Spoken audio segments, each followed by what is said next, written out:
105 ವರ್ಷಗಳಿಂದ ಶಿವ ಜಯಂತಿ ಉತ್ಸವ ಮಂಡಳದ ವತಿಯಿಂದ ಅದ್ದೂರಿಯಾಗಿ ಆಚರಿಸಲಾಗ್ತಾ ಇದೆ. ನರಗುಂದ್ ಬಾವಿ ಚೌಕದಿಂದ ಪಾಲ್ಕಿ ಪೂಜೆ ಮಾಡುವ ಮೂಲಕ ಚಿತ್ರರಥ ಮೆರವಣಿಗೆ ಆರಂಭವಾಯಿತು.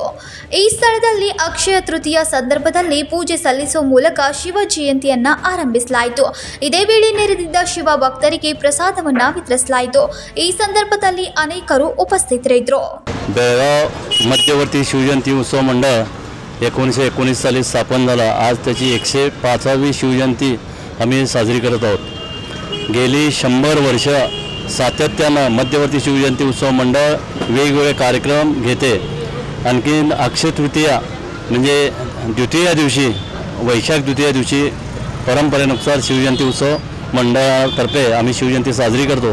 आणि बेळगाव शहरात आणि अख्ख्या महाराष्ट्रात या एवढ्या मोठ्या प्रमाणात 3 दिवस शिवजयंती उत्सव मंडळ कुठेही साजरा होत नाही. तेव्हा बेळगाव हे शिवजयंतीचं माहेरघर असल्याचं काय आहे, कारण शिवजयंती एवढ्या मोठ्या प्रमाणात महाराष्ट्रात देखील होत नाही.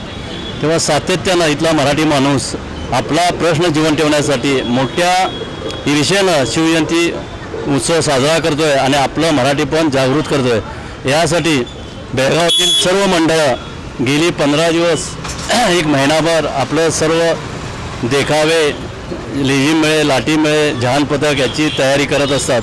आणि उद्या शनिवार तारीख 11 रोजी मोठ्या भव्य प्रमाणात संध्याकाळी 11 वाजता शिवजयंती उत्सव मंडळाची मिरवणूक नरगुंद भावे चौक या मंडपातूनच संध्याकाळी 6ला चालू होते.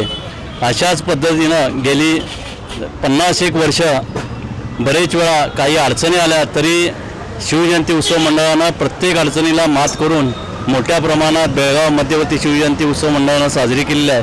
आणि यापुढेही असाच आमचा कार्यक्रम चालू राहील. सर्व 11 रोजी होणाऱ्या मिरवणुकीत सीमा भागातील तसेच महाराष्ट्र आणि गोवा येथील जनतेनं मोठ्या संख्येनं सहभागी व्हावं असं आम्ही मध्यवर्ती शिवजयंती उत्सव मंडळाचे सर्व पदाधिकारी विनंती करीत आहोत. याची सर्व जनतेनं दखल घ्यावी. मी मध्यवर्ती महाराष्ट्र समितीचे खजिनदार प्रकाश मरगाळे बोलतोय. Mahadev Pawar, Kannadamma news network, Belagavi.